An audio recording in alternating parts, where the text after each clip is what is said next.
Que me digan buenas noches. Y toca un horario difícil. Sí, definitivamente. Lo hice por ustedes, recuérdenlo. Buenas tardes para todos. Buenas tardes. Corregí un examen.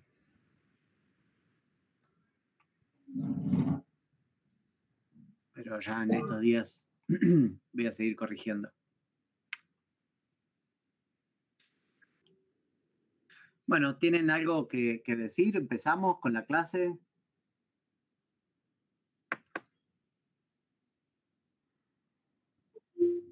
No, por mi parte no. No les pregunto de las correcciones porque corregí solo uno.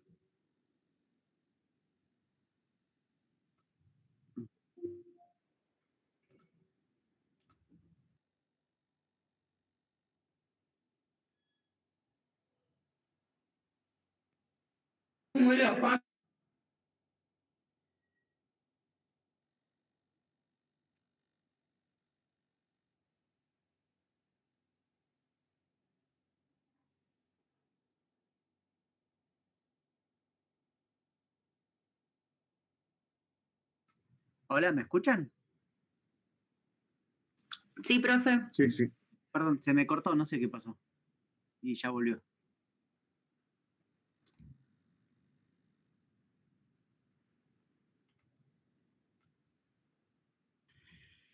Bueno, ¿ven la presentación?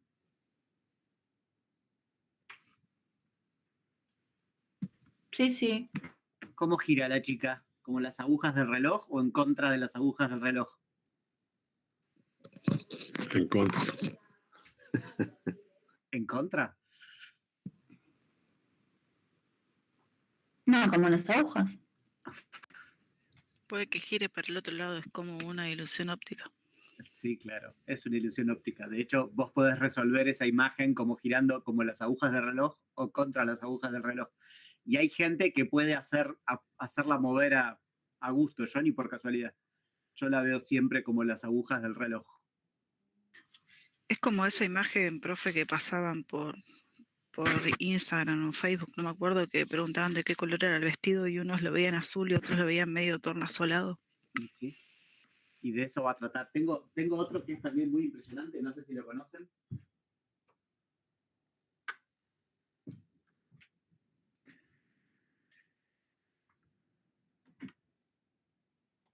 Voy a dejar de presentar para que vean esto. ¿Lo conocen a este?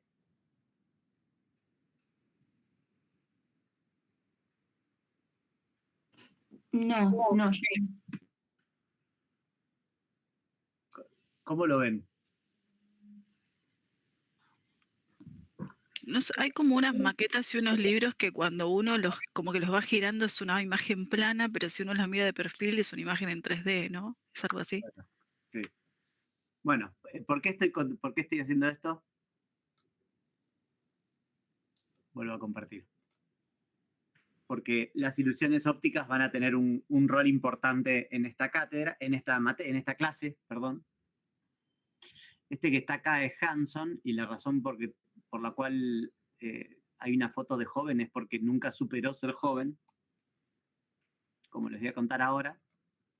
El libro de Hanson se llama Patrones de Descubrimiento, y digamos, después de un camino bastante largo que llegamos al 1960 del siglo pasado, ¿sí?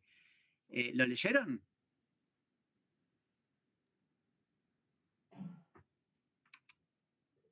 ¿Alguno lo leyó o no?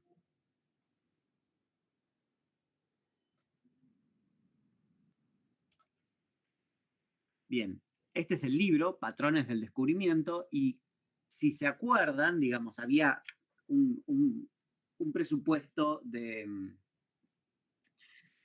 la filosofía clásica de la ciencia, era que digamos, la filosofía de la ciencia se podía ocupar solamente del contexto de justificación, pero no de cómo se descubren las hipótesis. Fíjense que el libro de Hanson ya directamente se llama Patrones del Descubrimiento. O sea, va a hablar de eso, de lo que no se hablaba en la filosofía clásica, Y eso muestra un poco el cambio de tono, ¿sí? Que va a haber en la filosofía de la ciencia. Las citas de Goethe: el ojo nunca podría ver el sol si no estuviera acostumbrado a él, y ya vamos a ver de dónde sale. Les cuento un poquitito quién es Hanson. Nació en 1924, es de Estados Unidos, es de Nueva York, de Nueva Jersey. Estudió trompeta, por eso en el texto, cuando lo lean, van a ver que tiene muchas referencias a la música. Fue un piloto caliente del Cuerpo de Marines de los Estados Unidos. Este es el logo de su unidad, que lo dibujó él. Se graduó en Chicago y en la Universidad de Columbia, hizo varios estudios en Cambridge y bla, bla, bla. En 1957 volvió a Estados Unidos, en 1963 empezó a trabajar en Yale. Los alumnos le decían el profesor volador porque hacía acrobacias aéreas, y murió muy joven. Adivinen haciendo qué. Acrobacias aéreas. Bueno, se mató en el avión. Y el texto de Hanson empieza así.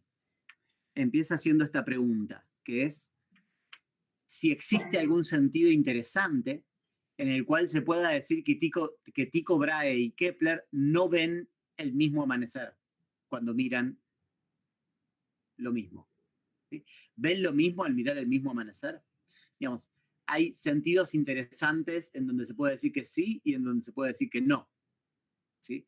Sentidos interesantes en donde se pueden decir que ven el mismo amanecer es que están viendo el mismo amanecer del mismo día, de tal año, de tal fecha. ¿Sí?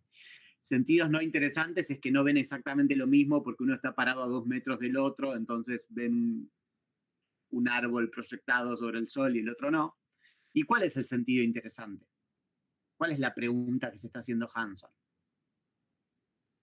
¿Por qué eligió a Kepler y a Tycho Brahe? Básicamente porque uno es heliocentrista y el otro geocentrista. Además de que por ahí vivían juntos, por ahí vieron algún amanecer juntos. Es decir, la pregunta que hace Hanson es si el hecho de que sostengan distintas teorías o que tengan distintas cosmovisiones pueden llevar a hacer que vean algo diferente cuando miran lo mismo. ¿Sí? ¿Se acuerdan que Popper hablaba de la carga teórica de los enunciados básicos? ¿Sí? La idea de que uno podía describir el mismo fenómeno con distintos enunciados. Acá ya Hanson se está metiendo con la misma observación. ¿Sí? ¿Sí? Con que puede ser que científicos vean cosas diferentes al mirar lo mismo, por estar entrenados en distintas áreas, por ejemplo. ¿Sí? ¿Y cuál es la respuesta que no le gusta a Hanson, con la cual se va a pelear? Bueno, con la idea de que ven lo mismo, pero lo interpretan distinto. Esto es lo que Hanson va a tratar de desechar. ¿Sí? Es decir, con que hay algo perceptual o en la experiencia o en la visión que coincide, y hay un componente cognitivo, lógico o teórico que no coincide. ¿Sí? Básicamente Hanson en el primer capítulo de este libro del que les estoy hablando, que se llama Observación, trata de criticar esta idea. ¿Sí? ¿Cómo hace eso? Apelando a las ilusiones ópticas de la Gestalt. ¿Sí? La Gestalt es la escuela de psicología de principios del siglo XX, que lo que trataba de defender es que la percepción no era neutra, sino que vos imponías formas. ¿Sí? Que no era pasiva la percepción, sino que percibir era imponer formas. Eso es una tesis como kantiana, pero para ellos solamente establecido para la percepción. Y bueno, esas formas se ven, o sea, el hecho de que la percepción imponga formas queda claro en las ilusiones ópticas. ¿Sí? Lo hace todo el tiempo, pero es obvio en las ilusiones ópticas. Sin embargo, Hanson no discute directamente a la escuela de la Gestalt, sino a Wittgenstein. ¿Se acuerdan de Wittgenstein? Que había dicho que no iba a escribir ningún libro más porque había escrito el último libro de filosofía. Bueno, después escribió otro libro de filosofía. Uno es Investigaciones Filosóficas en donde habla de estas formas y saca un montón de conclusiones.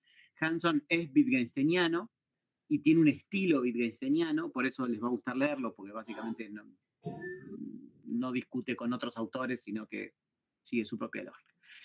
Pero la figura que le interesa no es esta de Wittgenstein, sino esta. ¿Sí? O sea, no este cubo, sino este cubo. ¿Qué tiene de especial este cubo?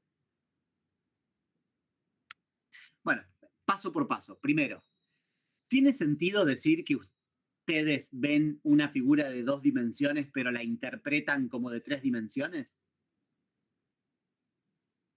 ¿Es una buena descripción de lo que pasa? Les voy a hacer un montón de preguntas, así que estén listos. En realidad, me parece que tiene que ver más con la ilusión óptica que con solamente definir algo que pasa en una segunda dimensión. O sea, que no tiene sentido definir a la figura por un plano, sino por lo que genera. O sea, da la sensación que decir, bueno, sí, yo estoy viendo una figura de 2 dimensiones y la interpreto como si fuese de 3 dimensiones, introduce un segundo paso que no vivimos. Digamos, uno ve directamente un cubo. ¿Están de acuerdo? De hecho, ¿alguno puede no ver el cubo y ver la figura de 2 dimensiones? Porque cuando vemos esto como un cubo, este ángulo de acá, lo vemos como si fuera de 90 grados. Pero no tiene 90 grados. Se ve, ¿no? Este tiene 90, pero este no.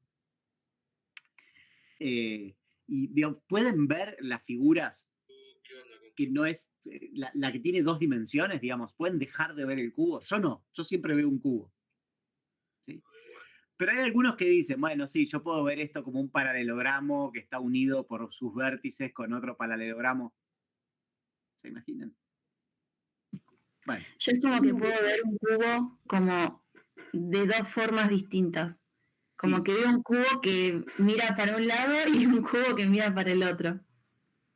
Sí, y eso es súper importante. Todos van a tener que ver eso, ahora en un ratito. Bueno, estas figuras que son de perspectiva reversible, por lo que dice Julieta, que ahora vamos a volver sobre eso, permiten mostrar que uno puede organizar 2 cosas. Primero, que uno puede organizar la figura de 2 maneras, ¿sí? Como decía Julieta, con este lado adelante o con este lado adelante. ¿Pueden hacerlo esto? Ahora que lo dijo, sí, antes no podía. Bueno, y por otro lado, que no hay un momento de ver y otro momento de interpretar, sino que uno organiza de una. ¿Sí? Las 2 cosas le importan a Hanson. Bueno, no importa. Después les subo esto si quieren leer las frasecitas. Bueno, no, esta se las voy a leer. Por ahí no les leo todas. Después se lo dejo para que lo vean. Les subo el power, pero esta sí. Dice Hanson, el concepto de visión que es natural a esta conexión no denota 2 componentes diáfanos, uno óptico y otro interpretativo. La figura 1 se ve simplemente o bien como una caja vista de arriba o como un cubo visto desde abajo. Perdón, caja vista de abajo o como un cubo visto desde arriba. No absorbemos primero una forma óptica para abrazar a continuación una interpretación de la misma. Kepler y Tycho simplemente ven el sol, eso es solo. Este es el modo en el que el concepto de visión opera en esta situación, ¿sí? Dice Hanson. Y después dice esto que a mí siempre me cayó simpático. Dice, pero la interpretación se hace en muy poco tiempo, es instantánea. Y dice, la interpretación instantánea proviene del limbo que produce sensibilidad no sentidas, inferencias inconscientes, enunciados incorregibles, hechos negativos y otras cosas. Son esas ideas que los filósofos imponen al mundo para preservar su teoría metafísica o epistemológica favorita. ¿Sí? Es decir, lo que pasa, lo que ocurre cuando uno observa, es no que observa e interpreta, sino que organiza. Y la organización es un solo paso, no hay 2 pasos. ¿Sí? Y además uno puede organizarla de 2 maneras diferentes. Uno la puede organizar o así, o así. ¿Sí? ¿Todos pueden hacer eso? ¿Todos pueden cambiar de un cubo al otro? Sé que no, sé que alguno no. Alguno no, siempre alguno no. Pero la idea es que básicamente uno puede ver o esta figura con el lado este adelante o esta figura con este lado adelante. ¿Sí? Digamos, puede hacer este cambio. ¿Sí? ¿Sale? Sí. Igual cuando cambiamos hacia el otro lado es como que el cubo está como, yo lo veo como apuntando hacia arriba. Sí. O sea, los vértices van hacia arriba. Sí, esa es la idea. Bueno, a eso lo vamos a llamar cambio gestáltico, a cuando vos organizás una cosa de un modo diferente. ¿Sí? Hay varias cosas interesantes. Uno es que es muy difícil de dejar de ver el cubo, y otra es que a veces uno no puede hacerlo a propósito. Yo sí puedo hacerlo a propósito con esto. Puedo mirar uno o el otro cuando quiero. Pero a veces no, ¿no? A veces es como que se te salta de una forma a la otra de manera automática. Esto es lo que pasa con la chica que da vueltas. Hay algunos que pueden hacerla dar vuelta para un lado o para el otro a gusto, y otros la ven siempre de un solo modo. Yo estoy con los que ven son de un solo modo. ¿Este dibujo lo conocen? ¿Qué hay ahí? Los que no lo conocen, ¿qué ven? Una chica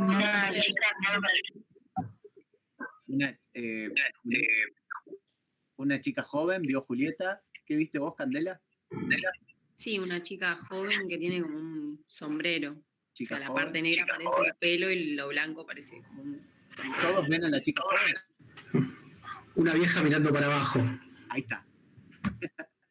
Hay dos cosas que se pueden ver en esta figura. Y lo interesante de esta figura es que cuando no la conoces, o ves a una chica joven o ves a una vieja. ¿Sí? Y cuando viste primero a una, te cuesta ver a la otra. ¿Sí? La joven está mirando para atrás. Este es el mentón. Y tiene como una figura real. La vieja es esta es la nariz. Es como más deforme la vieja. Y esta es la boca. ¿Se ve?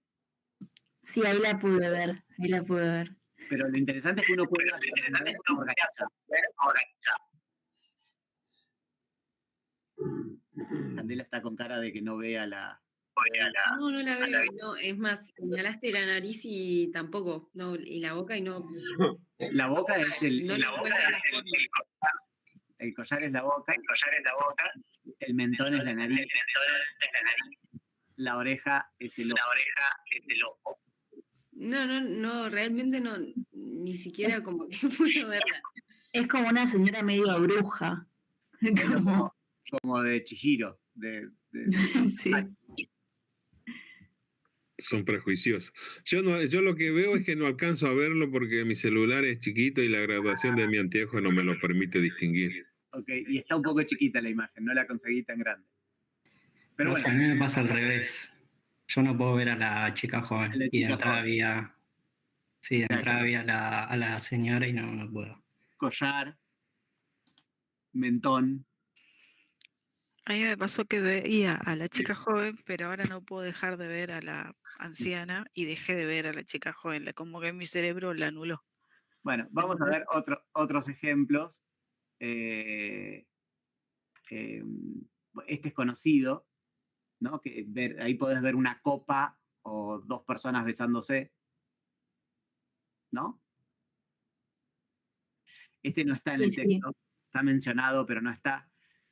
Y también es claro que cuando uno configura una copa, o sea, el fondo es lo blanco. Cuando uno configura dos caras besándose, el fondo es lo negro. ¿Sí? Entonces también hay un cambio. Se entiende, ¿no? Que el cambio es perceptual, no es cognitivo solamente. No es esto puede ser una copa o dos caras, sino que cuando vos lo configurás, hay un cambio en la imagen. ¿Sí? Lo mismo que pasa cuando uno mira formas en las nubes. ¿Sí? Cuando decís en esa nube hay un chancho, lo que sea. ¿Sí?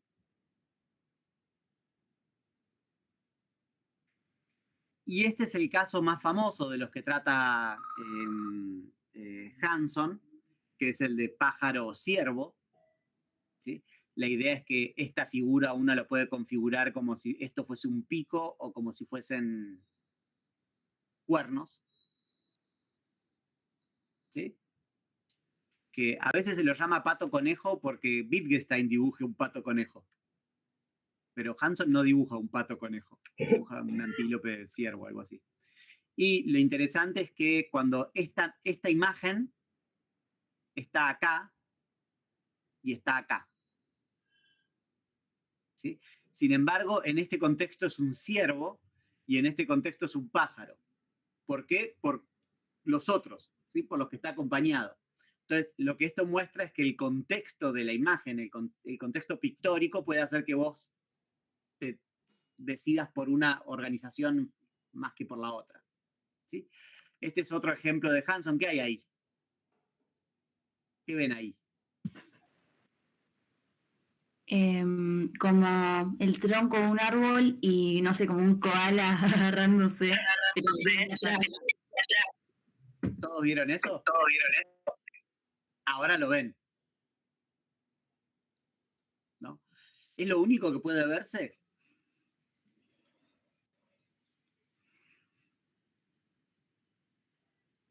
Por ejemplo, yo les puedo decir que son dos totoros vistos desde arriba,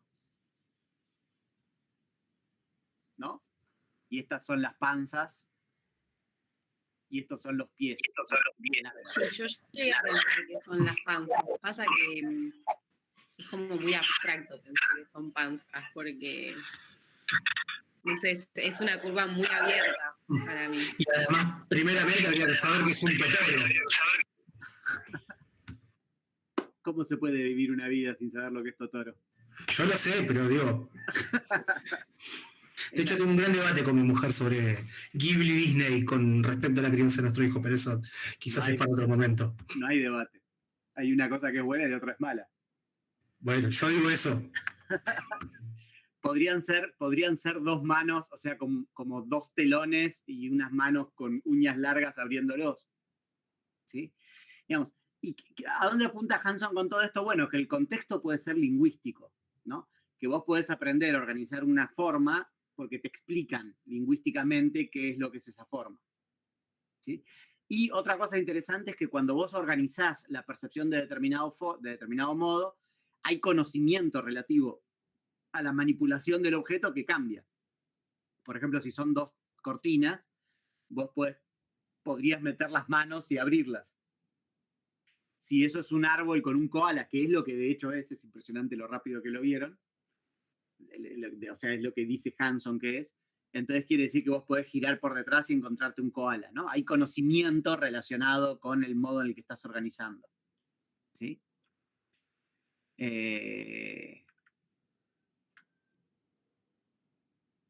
Entonces, fíjense lo que dice Hanson, ¿no? La organización en sí misma no se ve de la misma manera en que se ven las líneas y los colores de un dibujo. En sí misma no es una línea, ni una forma, ni un color. Es un elemento no es un elemento que exista en el campo visual, sino más bien la manera en que se comprenden estos elementos. El argumento no es un detalle más de un relato, ni la melodía es una nota más. Y sin la existencia del argumento y la melodía, no quedarían unidos los detalles y las notas. De manera similar, la organización de la figura 3, que es esta, no es algo que se registre en la retina junto con los demás detalles. Con todo, proporciona una estructura para las líneas y las formas. Sin la organización, nos quedaríamos con una configuración ininteligible de líneas, ¿no? Si tu mente no organizara eso, que de algún modo no verías nada. Lo cual suena a Kant. No sé si se acuerdan, ¿no? Sin las categorías, la percepción sería ciega. Me gusta que se refiera a la música porque o sea, uno no solamente impone formas en la percepción, sino también en el sonido, ¿sí? En el tacto, en todos los sentidos, ¿sí? Y muchas veces escuchar música es aprender a organizar. Por ejemplo, ¿hay alguno que le gusta el jazz? A los que no les gusta el jazz, lo que les suele pasar es que no logran organizar, o sea, no logran encontrar formas, es como un gato caminando arriba del piano, ¿sí? Y aprender a escuchar música en cualquier estilo es aprender a organizar, ¿no? Del mismo modo que acá aprendes a organizar una figura de un koala atrás de un árbol. Es activo escuchar música, ¿no? No es pasivo. Necesitas organizar eso que estás escuchando. Es lindo el ejemplo. Bien, y acá hay otro ejemplo. ¿Qué hay ahí? Alguien barbudo. A ver, ¿qué más ven? Jazz. ¿Qué? Jazz. ¿Qué es jazz? No digo, claro, algo que hay que organizar. Ah, jazz. Claro, jazz, me acabas de decir. En imagen. Bueno, alguien muy rápido y un barbudo. Yo veo como si fueran animales o perros, lo blanco. Es medio como el test ese que hacen los psicólogos, ¿no? El test de Rorschach. Justo iba a decir eso, parece una figura del test de Rorschach. Pero es un barbudo. De hecho, lo que dice Hanson es que es Jesús. ¿Sí? Estos son los bigotes, los ojos, la nariz. Esto es una especie de manto.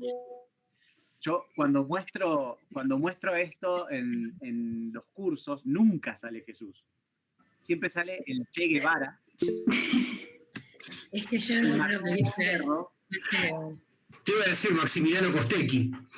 Bueno, sale mucho, ahora me han tirado Maldonado.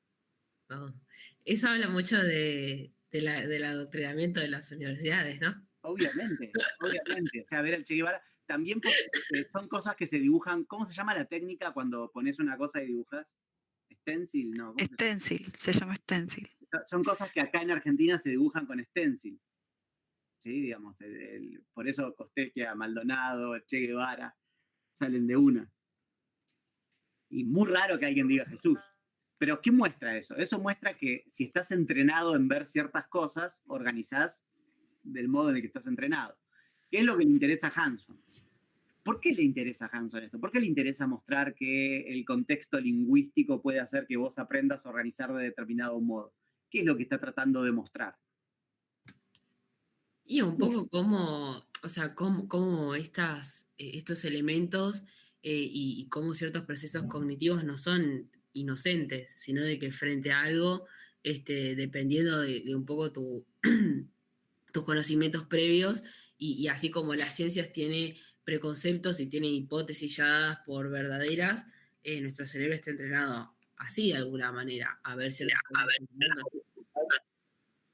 Perdón, puede ser también porque yo hoy tuve un parcial en el que leía a Berger y Luhmann hablando del lenguaje y de la ciencia, que decían que, o sea, es a través del lenguaje que nosotros percibimos la realidad y logramos objetivarlas. Es como que me hizo acordar esto que dijiste antes de que las imágenes se pueden entender porque te enseñan lingüísticamente lo que es.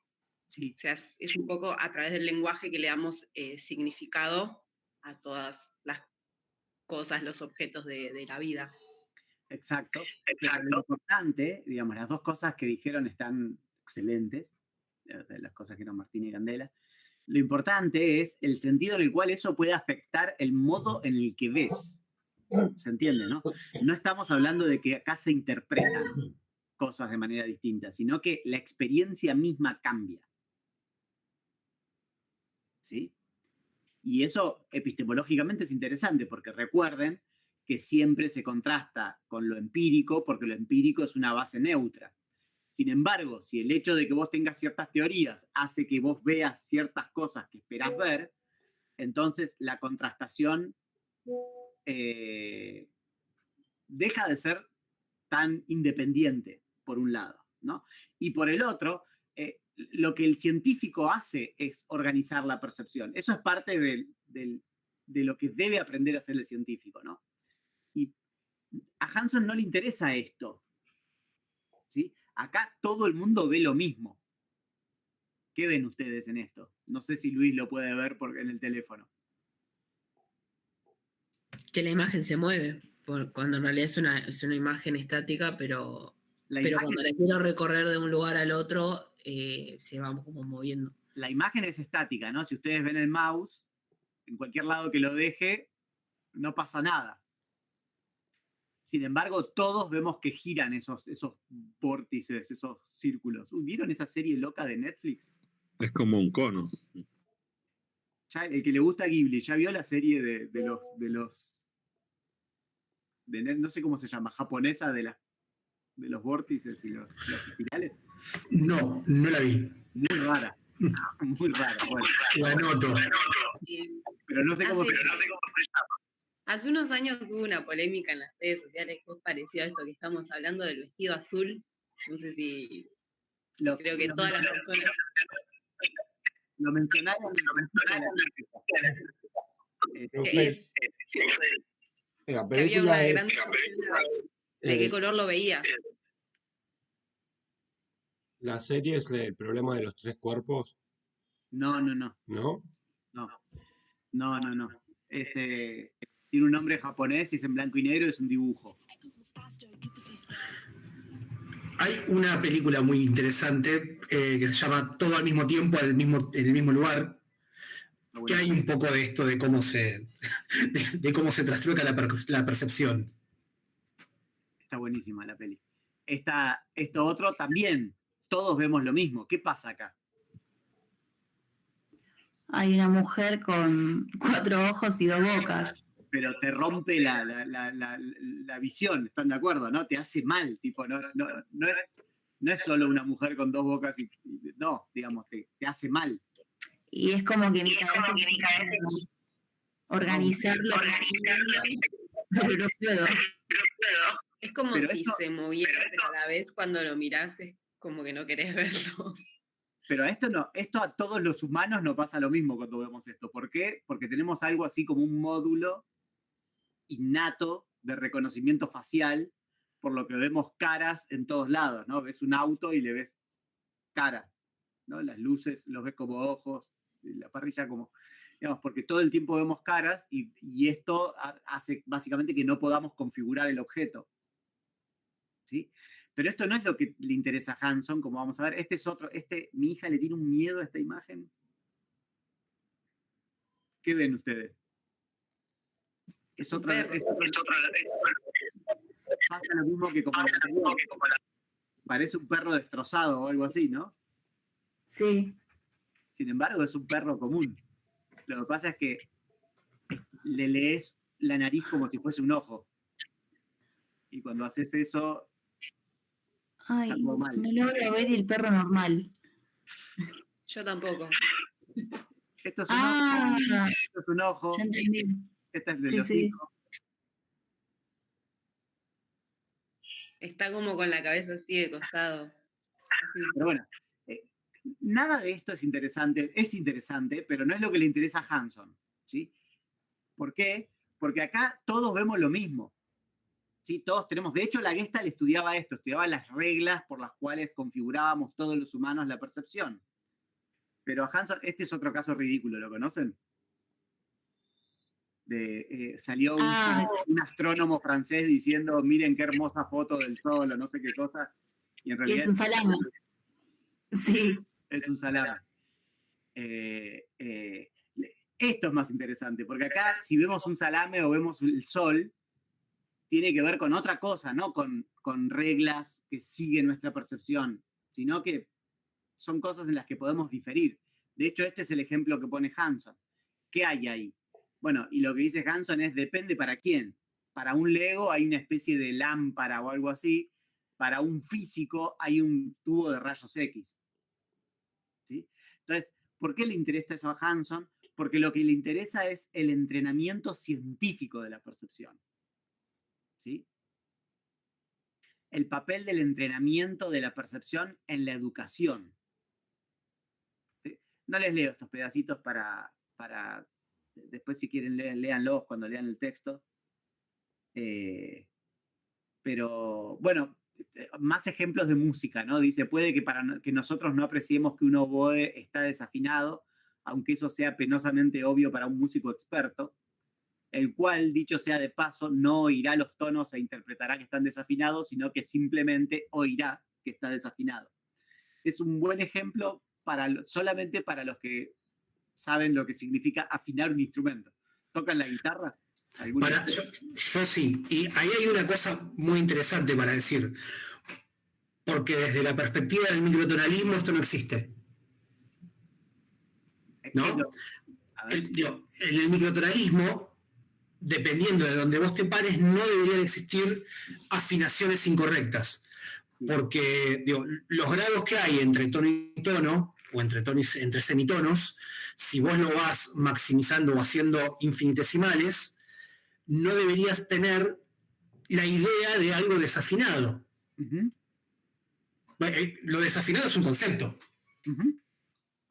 Entonces, si vos tenés un cuarto de tono, para la notación musical o para el dodecafonismo occidental, está desafinado, pero desde la perspectiva de un turco que toca el bass, no está desafinado. Y ese es el punto, ¿sí? El punto es que vos tenés un patrón con el cual aprendiste a organizar la música. Pero hay otra gente que tiene otros patrones. ¿Mm? De hecho, no me acuerdo cómo se llama, pero hay un documental. ¿Lo conocen a Yo-Yo Ma? Que es un japonés que toca el cello. Sí. Él es antropólogo también. Y es un chelista como súper grosso, ¿no? Y tiene un documental en el cual va a África porque quiere entender cómo es la música africana. Entonces va, y vos lo ves en el documental charlando con músicos africanos que están con una lata, con un alambre y un palo. Y él, anotando en un pentagrama, trata de entender la música que tocan y trata de reproducirla. ¿Se entiende? Digamos, vos lo ves al tipo escuchándolo, anotando en un pentagrama, cosas que, como dice Guillermo, básicamente no se pueden anotar. No en un pentagrama occidental, en donde hay solamente diferencias de semitonos. Es que además nosotros no podríamos anotar la música de hace 300 años tal cual se escribió. Uh-huh. Porque la tonalidad, la afinación cambió. Digo, la relación del DAE 440 es un invento bastante moderno en relación al piano como el centro de la orquesta. Antes se afinaba en otro tono. Perdón, pero esto que están nombrando de, por ejemplo, la música, ¿no tiene que ver con el propio avance del lenguaje? Es como pensar, no sé, que hace 200 años nadie iba a poder nombrar una computadora. Y no, porque no existía la computadora como tal, o sea, no tiene que ver como con el avance del lenguaje mismo. En este caso no, porque en realidad la música occidental está pensada de un modo y hay músicas que están pensadas de otro. Sí, pero por eso no es como, por ejemplo, esas cosas que quedan, como se dice, perdidas en traducción, cuando querés traducir un concepto de un idioma que tiene una raíz o tiene, sí, o hay una cultura que nombra un hecho específico de una manera y estás pegando en el lugar al que va Hanson, ¿sí? Que es, digamos, el ejemplo que decía yo, ¿no? De Yo-Yo Ma tratando de escribir en un pentagrama para después tocar lo que había tocado el músico africano, es en algún sentido una imposibilidad de traducción. ¿Sí? Digamos, si Yo-Yo Ma quisiera tocar lo que está tocando el músico africano, no tendría que pasar por un pentagrama. Tendría que formarse de cero en cómo es esa música. ¿Se entiende el punto? Y eso es una imposibilidad de traducción, pero con esto te adelantaste una clase.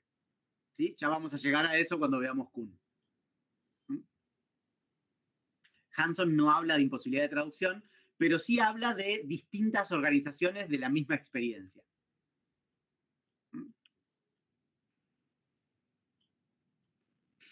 Y por supuesto, hay situaciones en donde el entrenamiento de la percepción, como en la música, de hecho en la música es obvio que se entrena la percepción, de hecho generalmente ahora los conservatorios más cancheros tienen una materia que es audioperceptiva,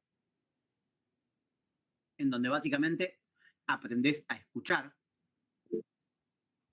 Sí, Mateo.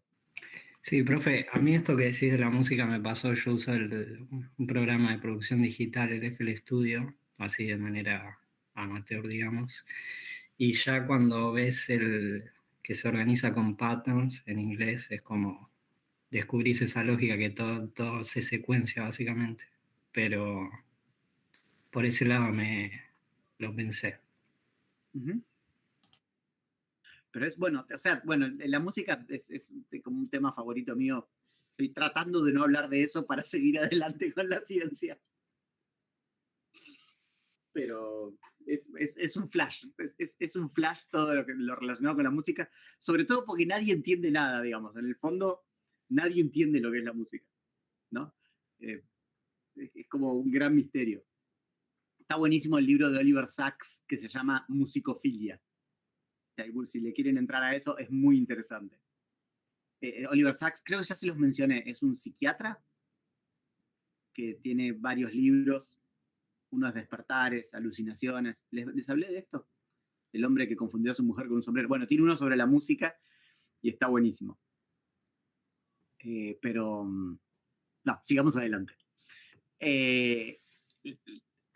Es obvio que hay algunas áreas de la ciencia en donde la percepción se educa, indiscutible, ¿no?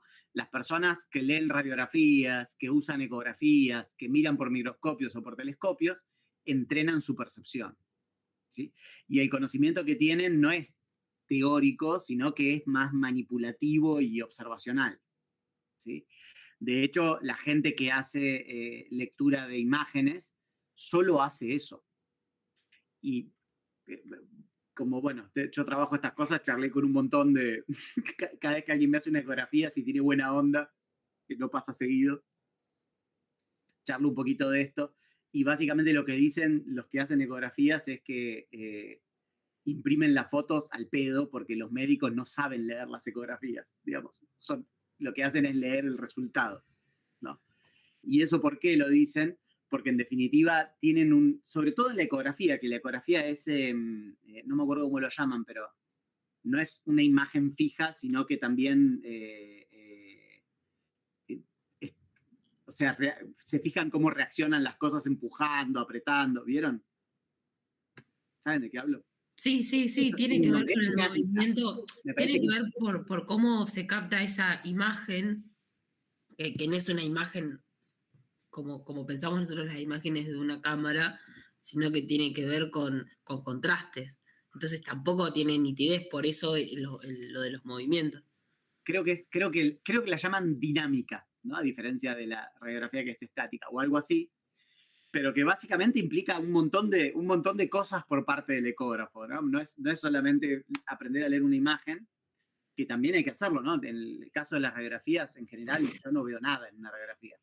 Igual se torna, profe, más confuso cuando empiezan a medir los ángulos de distancia y uno no sabe lo que está midiendo, o sea, no tenemos idea.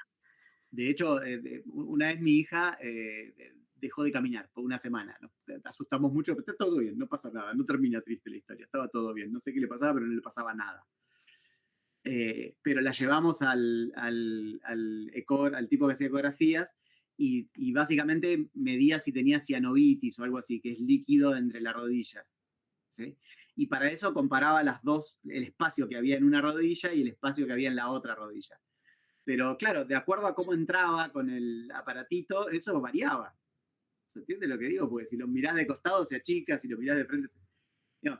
Y en un momento dejaba de moverlo y decía listo, y medía. Pero la medición, que creo que es lo que dijo Soledad, la medición que tomaba, decidió él. sí, cuánto medía, ¿se entiende lo que digo? Y no, en realidad es porque el tipo tiene muy en claro desde dónde está mirando lo que está viendo y el recorte que está haciendo, ¿sí? Algo que uno no puede ni imaginar. De hecho, dicen que los que hacen diagnóstico por imágenes, vos les podés mostrar cualquier corte y entienden rápidamente desde dónde están mirando, ¿sí? Bien, como sea, digamos, es claro que acá hay un entrenamiento de la percepción, ¿no? Es fácil conceder que el tipo que mira ecografías no ve lo mismo que uno, ¿sí? De hecho, no sé si vieron alguna vez por un microscopio, pero es bastante triste. O sea, siempre hay detrás de ver por un telescopio, por un microscopio, hay una gran desilusión.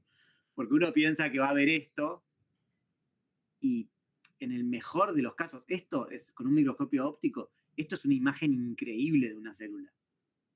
En general ves un revuelto gramajo, un puré de no sé qué. ¿Sí? Pero claro, esto no es un dibujo de lo que se ve. Esto es tan teórico como la biología molecular. Esto es un dibujo de lo que tenés que aprender a ver. ¿sí? Pero hay mucho más de lo que se ve acá. ¿Se entiende el punto? De hecho, a las células se las llama células porque los primeros que miraron tejidos con microscopios pensaron que eran celdas, como si fuesen un panal o un queso gruyère. O sea, pensaban que estos eran agujeros y que el tejido era esto. ¿Sí? Y los primeros teóricos de la teoría celular lo que dijeron es, no, estos son como ladrillos, ¿no? Estos son los objetos de los que estamos hechos. ¿Sí? Y eso también es otro caso u otro ejemplo en donde tenés que aprender a ver algo, ¿no? Porque una cosa es verlo como un agujero o como un objeto. ¿Sí? Es parecido al fondo figura de las caras que se besan.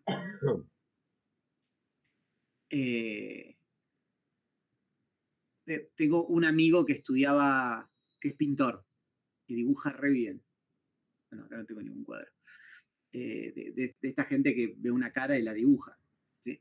Y estaba haciendo el CBC para medicina, entonces lo tenían mirando por un microscopio y dibujando no me acuerdo qué cosa. ¿Sí? Y pasaba la profesora y le decía, estás dibujando mal. Lo cual enfurecía a mi amigo que decía, no, ¿cómo voy a estar dibujando mal? Yo dibujo mucho mejor que vos, estoy dibujando mucho mejor de lo que vas a poder dibujar vos, nada, ¿no? Pero es obvio que, ¿qué le estaba diciendo la profesora? No le estaba diciendo que estaba dibujando mal lo que veía. ¿Qué le estaba diciendo? Estás viendo mal. Seguramente él estaba representando de manera perfecta lo que estaba viendo, pero no estaba viendo lo que tenía que ver. No, ¿no tiene que ver eso con la interpretación? Bueno, todo el punto de Hanson es no. Interpretar sería estar discutiendo racionalmente lo que todos vemos igual. Y lo que él trata de defender, apelando a la escuela de la Gestalt, es que la observación cambia en muchos casos. ¿Sí? Digamos, cambia como cambia la señora y la vieja, el cubo cuando lo ves de un modo u otro. ¿Sí? La observación misma es lo que cambia. ¿Sí? No es que hay una experiencia común y todos discutimos qué es lo que hay ahí, sino que directamente hay experiencias distintas. ¿Sí? Y eso es lo que quiere defender Hanson, y lo que yo digo que es fácil de conceder en casos como estos, en donde tenés un aprendizaje que se parece a la audiopercepción de los músicos. Sí, Mateo. Profe, y por ejemplo con la matemática, con los gráficos, incluso las funciones, todo eso, cuando uno ya es muy avanzado y capaz ya no lo estudia, si lo ve alguien que se dedica a eso, que lo usa, ¿no pasa un poco esto? Bueno, la pregunta que iba a hacer yo acá en este slide era ¿qué ocurre en otras áreas? ¿No? En la economía hay diferentes percepciones de personas que tienen distintas teorías. Yo he preguntado esto varias veces y alguno dijo algo parecido a Mateo, que es que los que miran cómo evoluciona la moneda en gráficos, ¿saben de qué hablo? Ven un montón de cosas en esos gráficos y de hecho les ponen nombres. Yo ni me acuerdo ni un nombre para usarlo de ejemplo, ¿no? Pero los que están detrás de la criptomoneda, de cómo evoluciona el dólar, qué sé yo qué, o de las... ¿cómo es lo que se venden? Cómo suben y bajan los precios de acciones, aprenden a leer cosas en los gráficos que nosotros no vemos, ¿no? Pero, ¿qué dirían ustedes? ¿En la sociología, en la antropología, cambia la percepción de los objetos porque cambian las teorías? Sí, para mí tiene que ver con...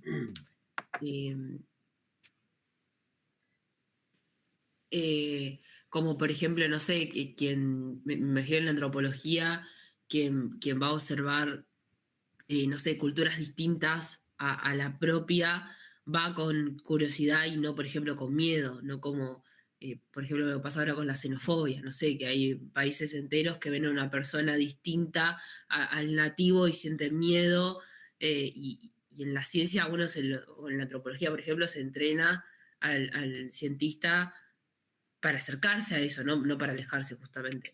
Es un lindo ejemplo, además, porque vieron que en antropología está la noción de desnaturalización, ¿no? Que es básicamente no vayas a ver no sé, Y no quieras entender de manera, tus propios patrones. claro, sí, no quieras entender de manera, entre comillas, personal, en realidad occidental también, no quieras entender de manera occidental algo que sucede con totalmente otra cosmovisión. No es como, no se llama relativismo cultural. Sí, de Esto hecho, eso está conectado con todo esto que estamos viendo. ¿Sí? La idea de relativismo cultural. ¿Sí, Guillermo? Hay un ejemplo, por lo menos en la sociología, que es ¿cómo consideramos una clase social? ¿Como una línea o como una dispersión? ¿No? Alguien pobre, ¿es alguien que está por debajo de una línea de ingresos o es alguien que tiene una trayectoria familiar, una trayectoria propia, una serie de comportamientos, de consumos culturales, de ideas a futuro, de concepción de lo que es el mundo? Si de repente te encontrás por debajo de lo que el INDEC mide como línea de pobreza, ¿sos pobre o no? Bueno, esas son formas de entender diferencialmente un mismo fenómeno. Cuando yo pregunto esto, generalmente sale esta idea, ¿no? Que es, bueno, para simplificar lo que dijo Guillermo, ¿no? Cuando un marxista o cuando un liberal ven a un pobre, lo ven diferente. ¿Sí?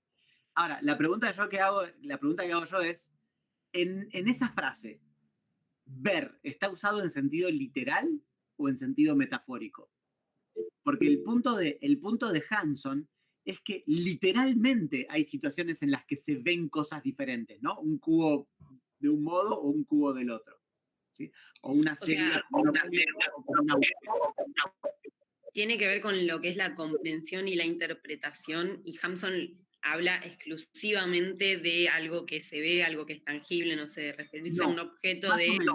Hampson habla de la percepción, como vamos a ver, va a dar un salto y va a empezar a hablar en este sentido más metafórico de lo que es ver. ¿Sí? Pero están esas dos cuestiones a la vez. Una que es meramente perceptual, la pregunta de si puede pasar que literalmente la percepción sea diferente entre dos científicos, y otra que probablemente es la que más le interesa, que tiene que ver con esto otro del ejemplo de Guillermo, en donde hay una forma de conceptualizar diferente. ¿Sí? Vamos a volver sobre esto porque vamos a ver que en Kuhn pasa lo mismo. ¿Alguien levantó la mano y la bajó? ¿O lo perdí? ¿Está una mano levantada?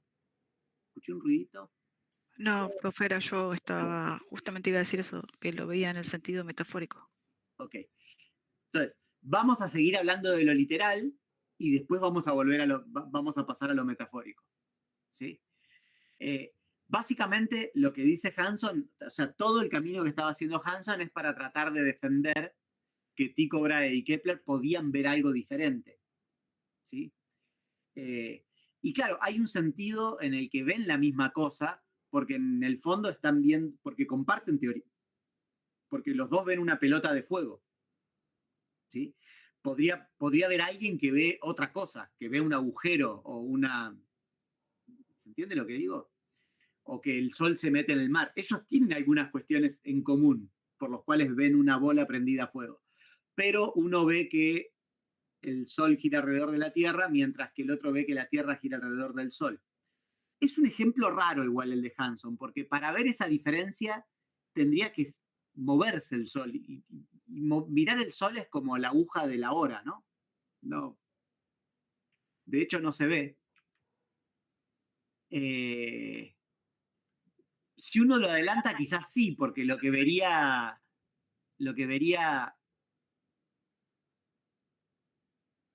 Tycho Brahe es esto.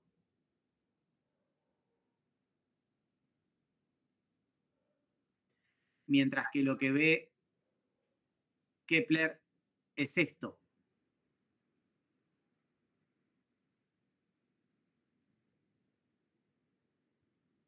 ¿No? Pero es raro el ejemplo. Porque de hecho no hay una percepción tan diferente entre una cosa y la otra, porque básicamente uno no percibe el movimiento. ¿Sí? Esto es porque aceleramos muchísimo la imagen. Igual es súper linda. Bien. Pero lo mismo, en el fondo a Hanson no le interesa tanto la percepción, como vamos a ver más adelante. Acá aparece por primera vez la expresión que va a nombrar a este fenómeno, que es la de carga teórica. ¿Sí? Carga teórica de la observación, dice, en cierto sentido. Entonces, la visión es una acción, o sea, no es pasiva, sino que es una acción que lleva una carga teórica. La observación de X está moldeada por un conocimiento previo de X. El lenguaje o las anotaciones usados para expresar lo que conocemos, y sin los cuales habría muy poco que pudiera reconocerse como conocimiento, ejercen también influencia sobre las observaciones. ¿Sí? Esto es la tesis de la carga teórica de la observación, que por el mediado del siglo XX, 1960, se pone como muy de moda y se lo presenta como una crítica a las concepciones más clásicas, empiristas, en donde la observación era decisiva a la hora de aceptar teorías. ¿Sí? Hay otras cosas que dicen Hanson que lo conectan con, creo que lo que decía Candela, que es como el lenguaje moldea la observación. Tiene que ver con que para Hanson uno no puede ni siquiera distinguir entre lenguaje y observación. ¿Sí? En la percepción está mezclado eso, ¿no? Y para eso usa la expresión ver cómo y ver qué, digamos.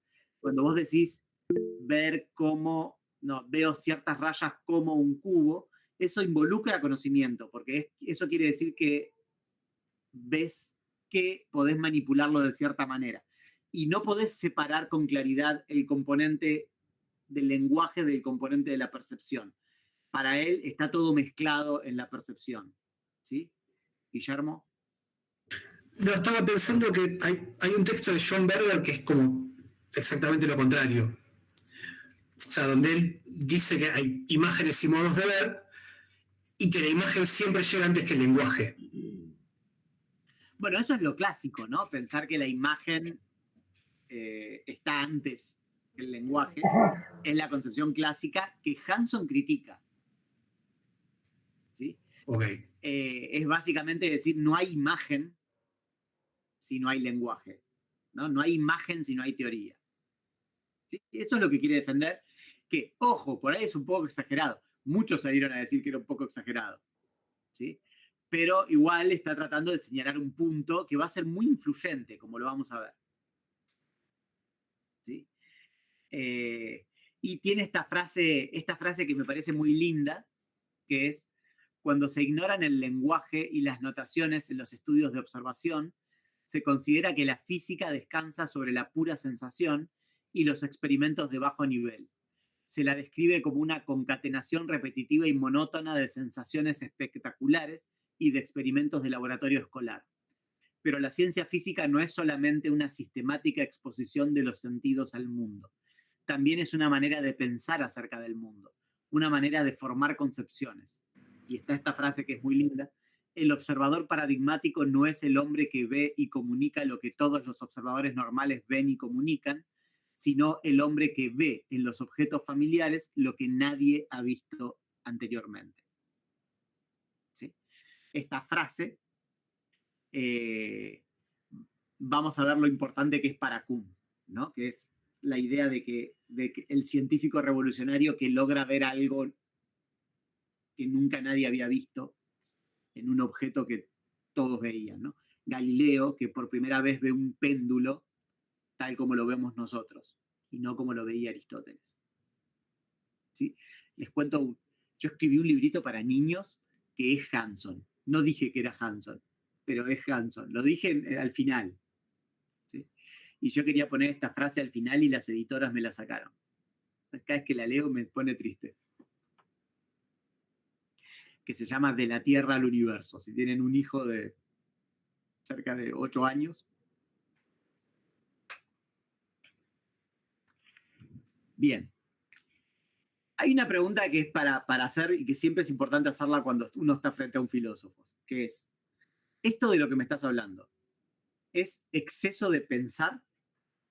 ¿Es que se te saltó la cadena pensando de más? ¿O efectivamente tiene algún rol para pensar lo que ocurre en la ciencia? ¿Se entiende lo que digo? Tipo, es un filósofo preguntando si podés pensar que existe el mundo externo, o es un filósofo hablando de algo que tiene que tiene mordiente, ¿no? Que sirve para pensar cosas. Y en realidad uno puede decir que sí hay ejemplos históricos de cosas como estas, ¿sí? En donde hablar de la carga teórica de la observación podría ser explicativo. Un ejemplo muy lindo es Galileo viendo cráteres, ¿sí? ¿No? Ver por primera vez la Luna como una esfera llena de cráteres.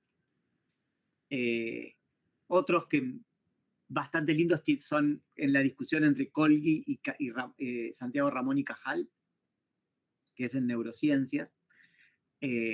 Colgi es el que descubre un método de tinción con plata que permite fotografiar, ver en el microscopio estructuras celulares que antes no se podían ver, y tanto Colgi como Ramón y Cajal empiezan a dibujar las neuronas por primera vez, ¿sí? Y hay algunas discusiones que parecen de interpretación. Por ejemplo, para Colgi, estas cositas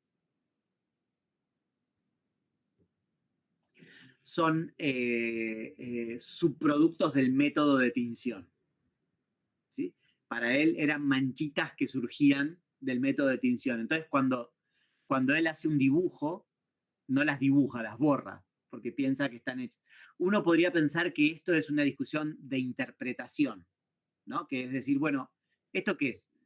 Esto que los dos vemos, ¿es un pedacito de la neurona o es algo que genera el método de tinción?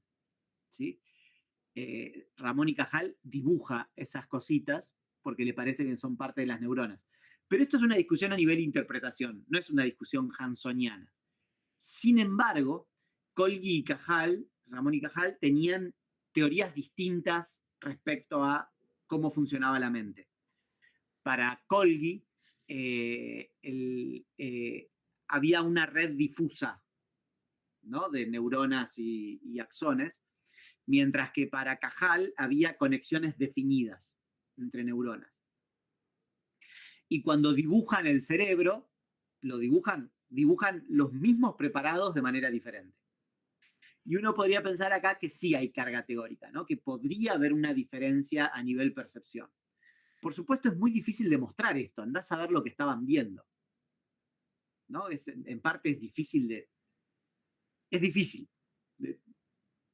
tratar de defender que hay una diferencia en la percepción y no a nivel de interpretación. Otro ejemplo que es bastante loco es, ¿vieron que se habla de marcianos, pero no de venusianos? ¿Por qué? Porque hasta principios del siglo XX, en los libros de astronomía aparecían canales en Marte. O sea, se veían canales en Marte, se los dibujaban, se les ponían nombre. Además está decir que no hay nada, ni siquiera que se parezca a un canal en Marte. ¿Sí? Por supuesto, ellos no trabajaban con esta imagen que está sacada, no sé si está sacada o con un super telescopio como el Hubble o por una cosa que está ahí flotando alrededor de Marte. Hay dos posibles explicaciones: o estaban completamente locos y mentían respecto a lo que veían, o puede ser que si a vos te dicen hay canales, aprendas a verlo como cuando aprendes a encontrar formas en las nubes. ¿Sí? Digamos, podría ser carga teórica de la observación. ¿Sí? Y otro ejemplo bastante curioso es el que en la discusión epigenistas y preformacionistas, es una discusión muy antigua, digamos, ya Aristóteles participaba de esa discusión, tiene que ver con cómo puede ser cómo es que de un huevo sale una gallina, ¿sí? Cómo es que se organiza el adulto a partir de lo que sea que hay en un huevo o en una semilla. Y había dos posiciones. Los epigenistas decían, como Aristóteles, decían que había algo que no tenía formas, que iba adquiriendo formas en el tiempo. Mientras que los preformacionistas pensaban que en realidad eso no tenía sentido, porque era muy raro pensar que algo adquiera formas, Y entonces pensaban que había un bichito muy chiquitito, microscópico, que ya tenía todas las partes. O sea que dentro del huevo de la gallina había una pequeña gallinita que tenía el pico, las plumas, las alas, el estómago, y solo crecía. ¿Sí? Bien, uno podría pensar que esta discusión terminó cuando se descubrió el microscopio, o se inventó el microscopio. Sin embargo, los primeros preformacionistas que miraron un espermatozoide vieron el homúnculo. ¿Sí? Otra vez, uno puede preguntarse si lo estaba viendo o si lo estaba inventando. ¿Sí? Pero es razonable pensar que en el fondo lo vieran, porque no era el que era el único dueño del microscopio y no te lo prestaba, ¿no? Probablemente estaba organizando su percepción de este modo. ¿Sí? Bien, como sea, es una discusión súper interesante, medio difícil de manejar. De hecho, en la filosofía de la ciencia, un poco esa discusión se dejó de lado, aunque sí es algo acerca de lo que hablan los psicólogos todo el tiempo, ¿sí? Que es tratar de entender cómo funciona la percepción.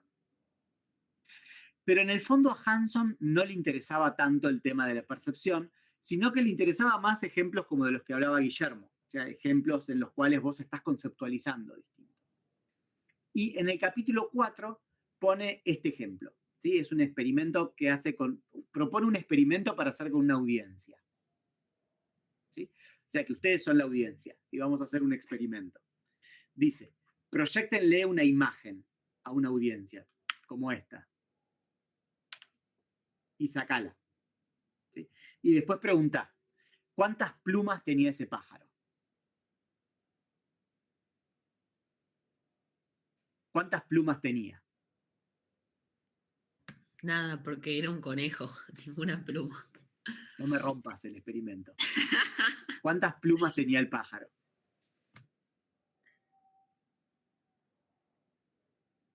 ¿Cuántas eran? Ni siquiera arriesgan un número.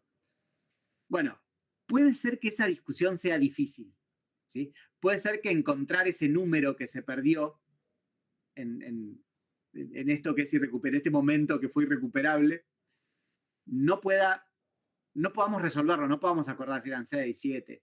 ¿Están de acuerdo, no?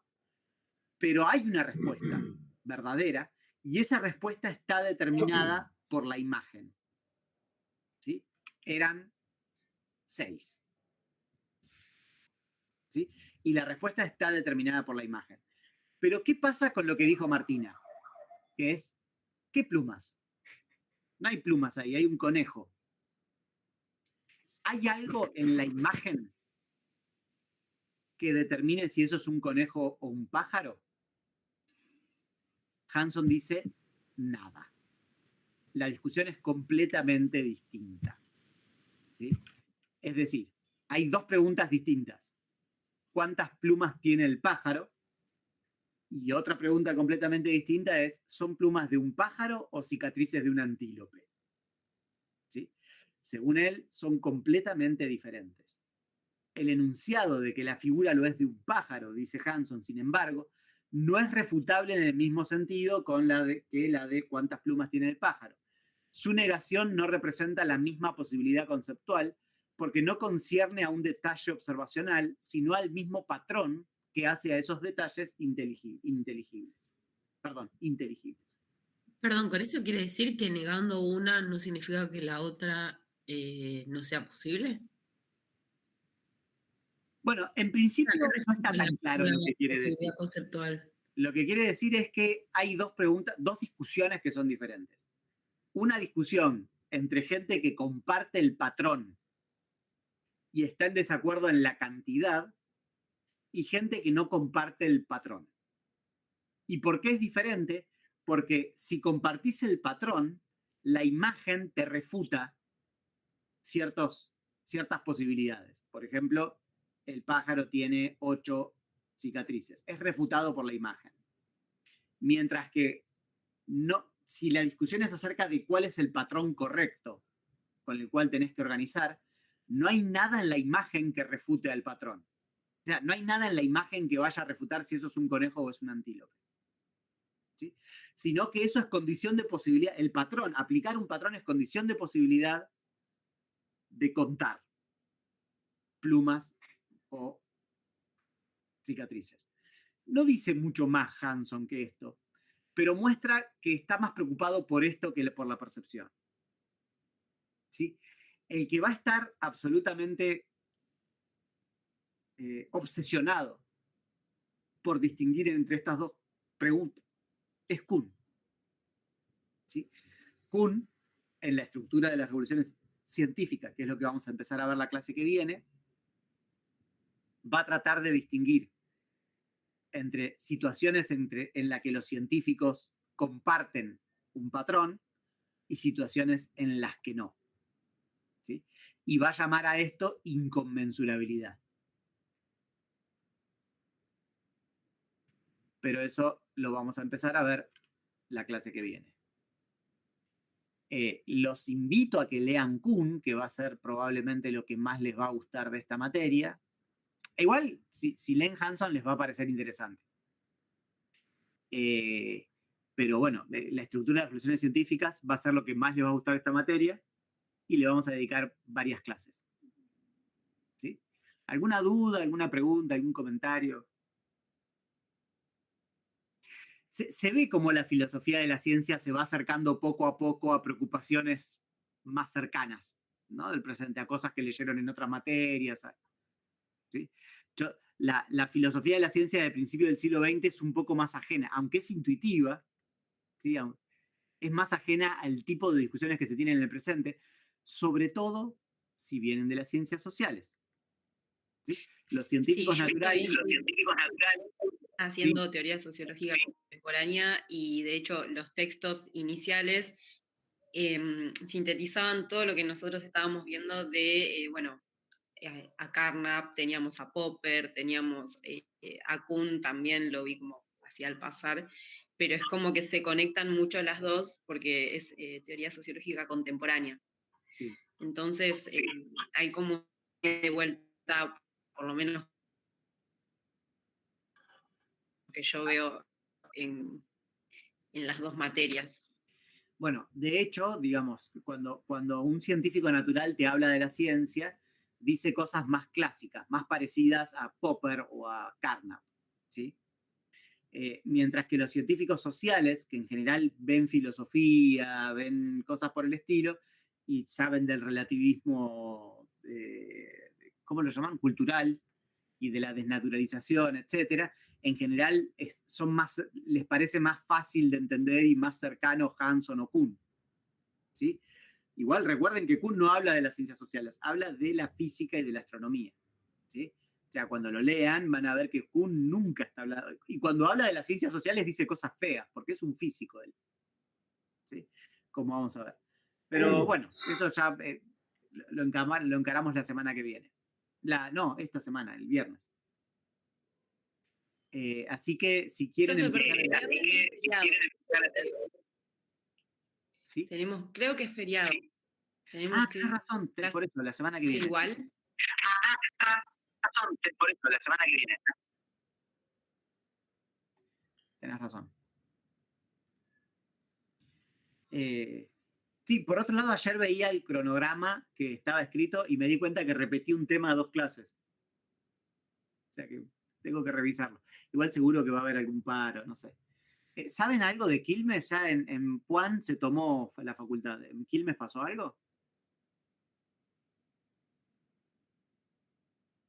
Yo hoy fui, pero vi que había una asamblea estudiantil y vi que habían como una reunión de docentes, pero no supe más nada. O sea, vi un movimiento dentro de la universidad.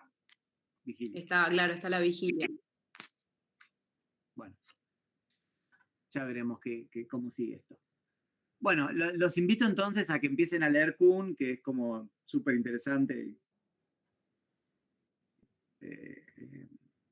Epifánico. Digamos, uno lo lee y tiene como epifanías. Y nada más, salvo que tengan algún comentario o algo. Eso de la imagen y la interpretación, sobre todo Yo lo veía en las sondas, ¿no? Durante los últimos 20 años yo trabajaba ahí mirando las ondas en la pesca. Y siempre teníamos diferentes visiones. Yo veía una cosa y el primer oficial veía otra cosa. Pero tiene que ver con el ejercicio de ver todos los días para poder. Usted hablaba del estudio que le hacía a su hija, ¿no? Ellos ven una cosa y nosotros vemos otra. Y tiene que ver con lo que usted decía. Si tiene a priori un conocimiento, por supuesto que va a haber otro. El cubo, si no es matemático y es algo visto por primera vez, no va a tener la misma interpretación o la misma, ¿cómo se dice?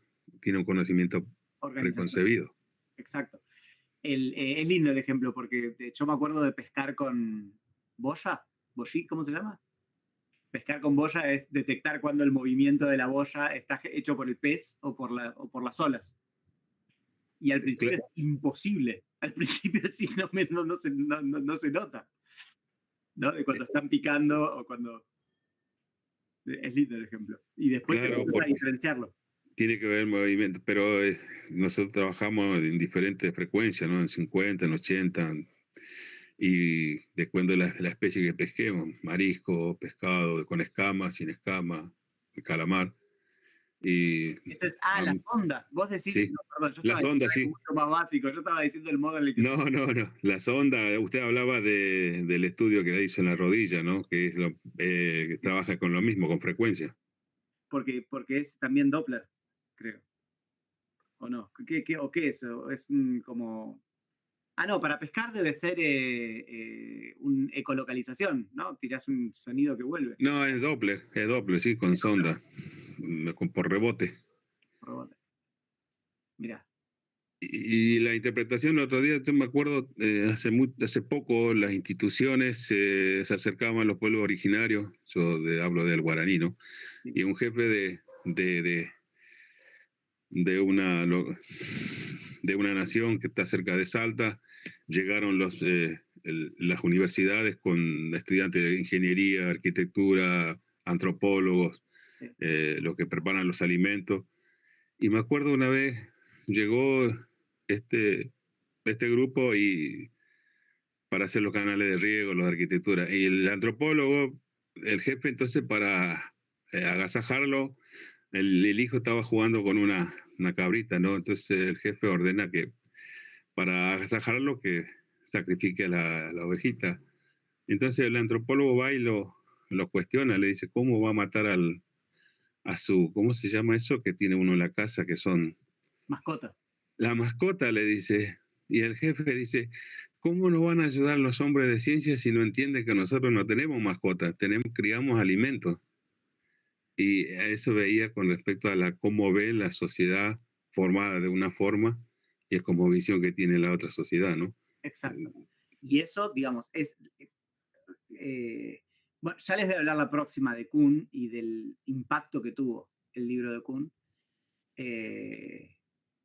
Pero básicamente la razón por la que tuvo ese impacto es porque brinda mucho lenguaje y concepto para hablar de eso, ¿no? Para hablar de lo que es la confrontación entre distintos paradigmas. ¿Sí? Pero bueno, ya lo vamos a ver la próxima, porque bueno, van a ver que es interesante. Muy bien, profe. Listo, será entonces hasta el lunes. No, martes. Hasta el martes. Y voy a ir corrigiendo exámenes, o sea que van a ver que poco a poco van a ir avanzando, pero se corrigen, o sea, no se suben todas las notas a la vez, sino que se corrigen uno a uno. ¿Está bien? O sea que si ven que hay otros corregidos y de ustedes no, tranquilos, ya va a llegar. ¿Sí? No importa, yo espero. Mateo, me gusta que me llegue la mala noticia tarde. Está bien. Sí, profe, en el cronograma figuran de Kuhn figuran varios capítulos. Sí. ¿Serían todos esos que tenemos que leer para el martes? ¿O? Vayan leyendo como a su ritmo, qué sé yo. No es una lectura, o sea, no es una lectura difícil como de otros textos. Es un poco más fácil de leer, no sé cómo decirlo. Aunque es sobre revolución copernicana y sobre física, tiene un estilo que es más fácil de leer. que otras cosas de filosofía que tardás 1 hora en leer un párrafo. De hecho, si quieren, léanlo entero. Si van a buscar el libro en papel, es importante no comprar la edición amarilla, porque es muy mala la traducción. A ver, esperen.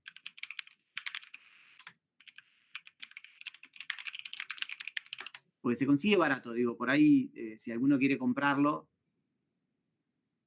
Esperen que les comparto un segundo.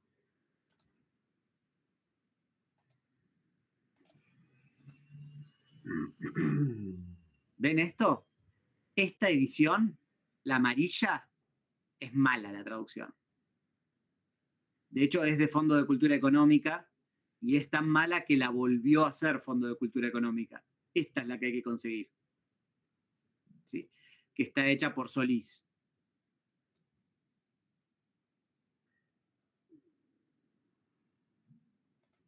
Bueno, quiero agrandarla y no logro agrandarla.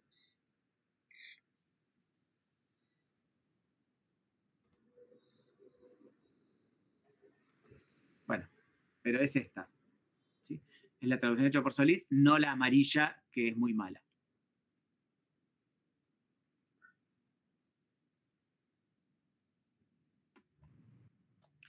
Bueno, nos vemos el martes entonces, ¿sí?